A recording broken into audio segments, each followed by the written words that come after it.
Right. Hyderabad Nampally అగ్ని ప్రమాదం ఘటనలో రెస్క్యూ కొనసాగుతుంది. దట్టమైన పొగ, ఫర్నిచర్ డంప్ అధికంగా ఉండడంతో రెస్క్యూకు ఇబ్బందులు తలెత్తుతున్నాయి. నిన్నటి నుంచి సహాయక చర్యలు కొనసాగుతున్నాయి. షాపులో చిక్కున్న 5గురు పరిస్థితిపై బంధువులు ఆందోళన వ్యక్తం చేస్తున్నారు. తమ వారి ఆచూకీ తెలపాలంటూ కన్నీరు మున్నీరవుతున్నారు.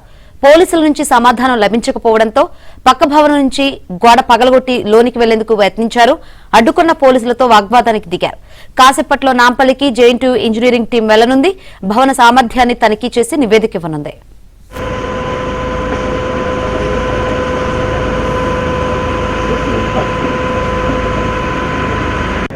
హలో, ఇక్కడ పొద్దున్న దాకా తెలుతా ఉన్నాం ఇక్కడ అని చెప్పేసి ఆల్రెడీ నైట్ అంతా నిద్ర కూడా పోలేదు. మీరు గౌరవ పాపం లిఫ్ట్ చేసి ఊరు పని చేస్తారు.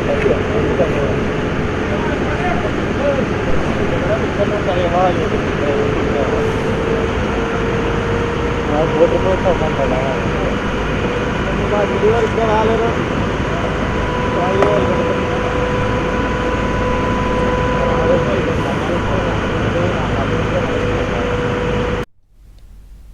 రైట్. నిన్న జరిగిన హైదరాబాద్ నాంపల్లి అగ్ని ప్రమాద ఘటనలో ఇంకా రెస్క్యూ కొనసాగుతూనే ఉంది.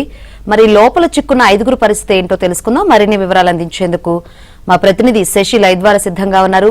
శశి, నిన్నటి నుంచి రెస్క్యూ ఆపరేషన్ జరుగుతూనే ఉంది. దట్టమైన పొగ ఉండటం వల్ల లోపలికి వెళ్లలేని పరిస్థితి. సో లోపల ఉన్న 5గురు కండిషన్ ఏమై ఉంటుందని అనుకుంటున్నారు? ఇప్పటికీ సుమారుగా 20 గంటలు గడుస్తోంది. ఇప్పటి వరకు కూడా లోపల ఉన్న వారికి సంబంధించినటువంటి ఆచూకీ ఏమాత్రం తెలియలేదు. మరోవైపు కుటుంబ సభ్యుల ఆందోళన మరింత అధికమవుతోంది. పోలీసులతో వాగ్వాదానికి దిగుతూ ఉన్నారు. స్వయంగా తామే సహాయక చర్యలు చేపడతాము, మేమే లోపలికి వెళ్తామంటూ కూడా కుటుంబ సభ్యులు ఇటు పోలీసులను తోసుకుని లోపలికి వెళ్ళేటటువంటి ప్రయత్నం చేశారు. ప్రధానంగా నేను చూపిస్తున్నటువంటి ఇదే మార్గం గుండా బంధువులు ఇక ఆచూకీ ఎవరైతే తెలియనటువంటి వ్యక్తులు ఉన్నారో వారికి సంబంధించినటువంటి బంధువులు ఇదే మార్గం గుండా లోపలికి వెళ్ళేటటువంటి ప్రయత్నం చేశారు. తామే గోడలు బద్దలు కొట్టుకుని లోపలికి వెళ్తామంటూ కూడా పోలీసులతో వాగ్వాదానికి దిగారు. సుమారుగా 20 గంటలు గడిచినప్పటికీ కూడాను ఇప్పటి వరకు కేవలం ఇటు పొగ, తర్వాత మంటలను అదుపు చేయడానికి మాత్రమే మీరు ప్రయత్నాలు కొనసాగిస్తున్నారు తప్ప లోపల చిక్కుకున్నటువంటి తమ వారి పరిస్థితి ఏంటి అనేటటువంటి ప్రశ్నను ఇటు ఆచూకీ తెలియని వారికి సంబంధించిన కుటుంబ సభ్యులు, బంధువులు లేవనెత్తుతున్నటువంటి సందర్భం. ప్రధానంగా పలు రకాల మార్గాల ద్వారా మంటలను అదుపు చేసేటటువంటి ప్రయత్నం ఫైర్ సిబ్బంది చేస్తూ ఉన్నారు.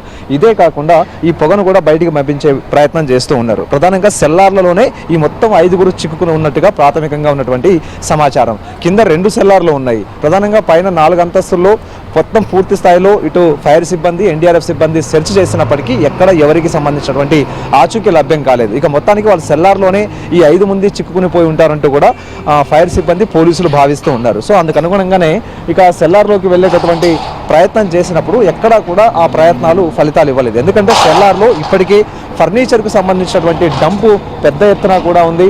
మరొక వైపు ఇదే సెల్లార్లో పెద్ద ఎత్తున కూడా అంటే వేడి కూడా ఎక్కువగా ఉన్నటువంటి సందర్భంలో లోపలికి వెళ్ళడానికి ఇటు ఫైర్ సిబ్బంది, తర్వాత ఎన్డీఆర్ఎఫ్ సిబ్బంది కూడా సాహసం చేయలేనటువంటి పరిస్థితి కనిపిస్తూ ఉంది. ఇక మొత్తానికి డంప్ క్లియర్ చేసిన తర్వాత లోపలికి వెళ్ళేటటువంటి అవకాశం ఉంది కాబట్టి సో అందుకు అనుగుణంగానే డంప్ను కూడా క్లియర్ చేసేటటువంటి ప్రయత్నం ఇటు ఫైర్ సిబ్బంది చేస్తూ ఉన్నారు. ఒకవైపు బంధువులు, తమ కుటుంబ సభ్యులు ఏమయ్యారంటూ కూడా ఆందోళనతో రాత్రంతా కూడా వారంతా ఎదురు చూపులతో ఇక్కడే వెయిట్ చేస్తున్నటువంటి సందర్భం. ఇక ఇదే అంశంలో భాగంగా పూర్తి స్థాయిలో నిన్నటి వరకు ఈ పెద్ద ఎత్తున మంటలు వ్యాపించడం, అత్యధిక వేడికి ఈ బిల్డింగ్ సామర్థ్యం కూడా దెబ్బతిన్నట్టుగా ఇటు ఫైర్ సిబ్బంది, ఆ తర్వాత జిహెచ్ఎంసీ విభాగం కూడా ఇప్పటికే అందుకు అనుగుణంగానే జేఎన్టీయూకు సమాచారం ఇవ్వడం, జేఎన్టీయూ నుంచి కాసేపట్లోనే ఇంజనీరింగ్కి సంబంధించినటువంటి బృందం రాబోతోంది. ఇంజనీరింగ్ బృందం బిల్డింగ్ సామర్థ్యాన్ని అంచనా వేయబోతోంది.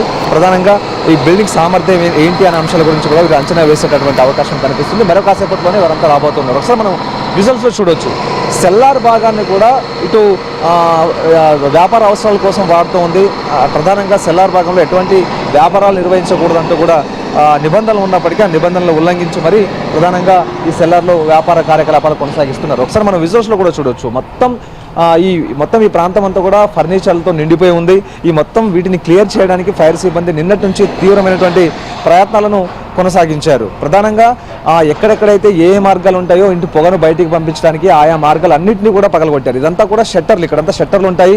సో ఈ షట్టర్ను తీయడానికి ప్రయత్నించారు కానీ నిన్న ఆ మంటలు అధికంగా ఉండడంతో సాధ్యం కాలేదు. దీంతో బద్దలు కొట్టాల్సి వచ్చింది. దీంతో ఆ షట్టర్లు బద్దలు కొట్టడంతో పాటు అద్దాలను ధ్వంసం చేయడంతో లోపల ఉండేటటువంటి పొగనంతటి కూడా బయటికి పంపించి వేశారు. ఇదే కాకుండా సెకండ్ అలాగే ఫస్ట్ ఫ్లోర్తో పాటు సెకండ్ ఫ్లోర్ 2 ఫ్లోర్లో కూడాను ఈ రోజు ఉదయం వరకు కూడా మంటలు కొనసాగాయి. ఇంకా గ్రౌండ్ ఫ్లోర్లో అయితే మాత్రం సెల్లార్లో అయితే మాత్రం ఇప్పటికీ కూడా ఇంకా మంటలు వ్యాప్తి చెందుతూనే ఉన్నాయి. ఒకవైపు మంటలు ఆర్పినప్పటికీ కూడాను మరొక వైపు ఇంకా మంటలు ఎగసిముతూనే ఉన్నాయి. సో ఇదే నేపథ్యంలో ఫైర్ సిబ్బంది మంటలను అప్పటికప్పుడు ఆర్పివేయడంతో పాటు ఆ వేడిని కూడా నియంత్రించేందుకు తగిన ఏర్పాట్లను చేస్తూ ఉన్నటువంటి సందర్భం. ఒకవైపు వేడి తగ్గి పొగ అదుపులోకి వస్తే మాత్రమే లోపలికి వెళ్ళడానికి అవకాశం ఉంటుంది. వాస్తవానికి చెప్పాలంటే ఇప్పటి వరకు కూడా రెస్క్యూ ఆపరేషన్ ప్రారంభం కాలేదనే చెప్పాలి. ఎందుకంటే సెల్లార్లోకి వెళ్తే మాత్రమే సెల్లార్లో ఉండేటటువంటి వారి ఆచూకీ తెలిసేటటువంటి అవకాశం ఉంటుంది కాబట్టి సో సెల్లార్లోకి వెళ్ళడానికి ప్రధానంగా ఆ మార్గాలను అన్వేషిస్తూ ఉన్నారు. ఆ పొగ తర్వాత వేడి ఈ రెండు తప్పించుకుని లోపలికి వెళ్ళడానికి ఫైర్ సిబ్బంది ప్రయత్నాలు కొనసాగిస్తున్నారు. ఇంకా ఈ రోజు అంతా కూడా రెస్క్యూ ఆపరేషన్ కొనసాగే అవకాశం కనిపిస్తుంది. Shankar, right, thank you Shashi.